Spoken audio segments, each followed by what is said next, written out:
ormaa keessa taa'anii daabboo guyyaa guyyaatti yookiin wannoo barbaada sabaaf qabsaa'anii iddoo biraarra jirurra bilisa baasuun hin danda'amu yoo rakkinni keessa jira ta'e. Saba keessa taa'anii sabaaf hojjetu. Biyya ofii keessa taa'anii biyyaaf hojjetu. Jijjiirama fiduudhaaf hoote biyya ofii keessa hawaasa ofii keessa taa'anii hojjetu. Sanatu jijjiirama dhugaa fida. Kun akka inni dhufuudhaaf riiskii kana fudhannee nuti OPDO'n kaleessa tuffatamtu. OPDO'n kaleessa xireeffatamtu. Etuma xireeffatamnu. Etuma tuffatamnu. Etuma ta'uu bakka humna dhabnetti huba waliinis etuma liqimsinu as geenye. Isinii ol jirra warra nuun jedhaniyyuu bilisa baasnee jirra. Har'a qeesaanitti biyya isaaniitti sagalan goonee jirra.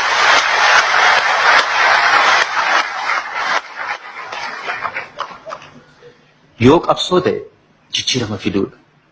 Haasa'uu miti. Haasofni bara meeqa?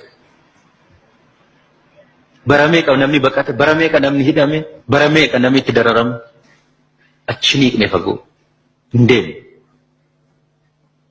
Haasaadhaan faarsuudhaaf hoote wanti faarfamuu qabu baay'eetu jira. Haasaa faarsuu duwwaadhaan jijjiiramni hin dhufu. Action. Murtii, ejjennoo barbaada. Kanaaf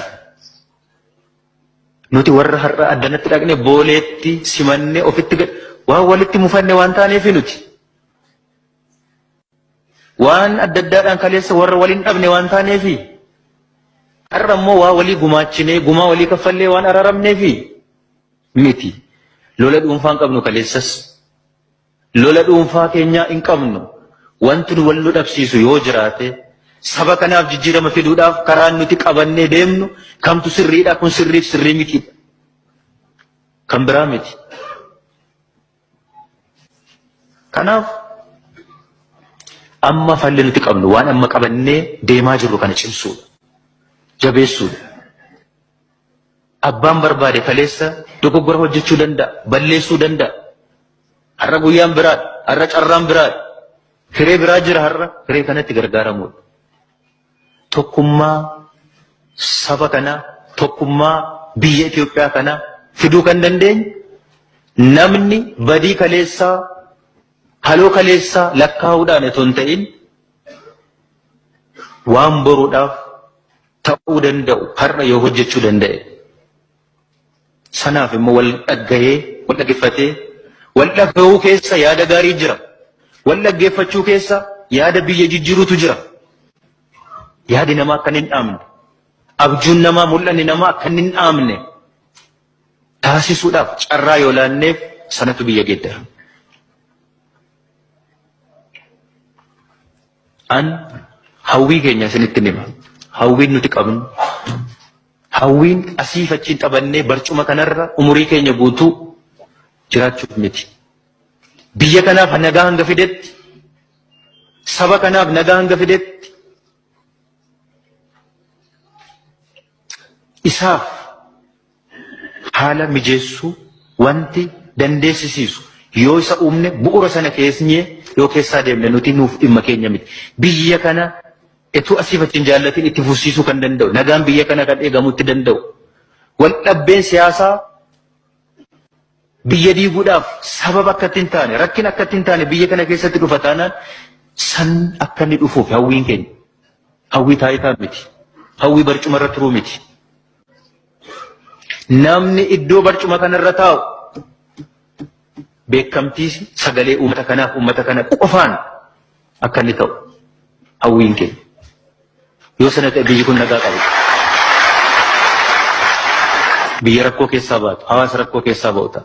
Kana hawwiin keenya. Malee injifannoo wal saamuu miti. Abaluutu har'a ammanni feesbuukii irra taa'ee an dhugaadha siyaasa sabaaf yaadanii hojjechuun gaarii. Hojjechuunii fi dubbachuun adda adda. Adda adda. An yaada bareedaa nama hawwatu, qalbii namaa bitu, sa'aatii 3 dubbisee taa'ee jireenya koo gaarii jiraachaa, sa'aatii 3 qophaa'ee daqiiqaa 30 dubbachuu nan danda'a miidiyaatti waan bareedu. Sa'aatii 4 qophaa'ee sa'aatii tokkotti waan bareedaa haasa'uu nan danda'a. Haasa'ichi haasaadha. Haasaadha malee daabbootti mana zaramu. Haasaa duwwaadha. Ta'anii haasa'uun nama dhibu. Hojjechuutu nama dhiba. Hojjechuutu nama dhiba. Lafarratti hojjetanii jijjiirama xinnaasaa taatu guddaa isa fiduudha inni guddaan. Ciniinsu guddaan isadha. Rakkoo guddaan nuun nu rakkisaa jiru isadha. Malee haasa'uudhaaf kumaatamatu haasa'a jabana kana. Haasaa babbareedaa. Hunduun haasa'a. Jijjiiramitti lafarratti dhufuu dandeessu. Sana fiduudhaan manuuf rakkoo kan ta'aa jiru. Kanaaf aadaan siyaasaa biyya kanaa, aadaan badaa siyaasa biyya kana akka inni geeddaramuuf kan nuti hojjetaa jiru. Abiddi nuti qabsiisaa jiru. Abiddi nu qabsiisne qaanqeen kun immoo akka inni hin dhaamne kan nuti godhaa jirru kana dhaamuun irra hin jiraatu. Akkuma qabanneen biyya kanaaf jijjiirama fidu. Lammaffaa nuti kan baqate duwwaa miti kan bilisoomsine biyya kana bittinnaa'uu irraa hambisnee jirra. Bittinnaa'uu irraa hambisnee jirra. Nuuf seenaa guddaadha kun. Jabana nuti gara barcumaatti dhufnetti Oromoo duwwaaf miti barcumatti kan dhufne. Oromoo keessaa dhufne iyyuu malee. Akka warri kaan xinneessanii nu laalaniitti, akka warra gadi badiitti godhanii nu laalaniitti miti nuti warra guddaa warra Oromoo bira dabarree biyya seef godhuu dandeenyu ta'uu keenya mirkaneessaa jirra, argisiisaa jirra. Seenaa miti kun. Seenaa ji'a darbeeti. 7 darbee ji'a 2 darbeeti. Seenaa waggaa 2-3 biyya kana keessatti uumamaa ture darbeeti. Yoo ija daabbootiin ta'e daabboo tokko Oromoodhaaf daballee hin jiru. Saantima tokko Oromoodhaaf laatamee hin jiru. Jijjiirama kana keessatti wanti dhufe hin jiru. Kabajni, bilisummaan, ulfinni daabboo caala. Isa finneera. Daabboon ganaadha. Daabboof immoo hojjennu, buddeeniif immoo hojjennu, dafqinee hojjennu. Dukkana sana. Dukkana nu haguuge sana. Cancala afaanitti nu galee sana luugama sana baasuu jalqabneera.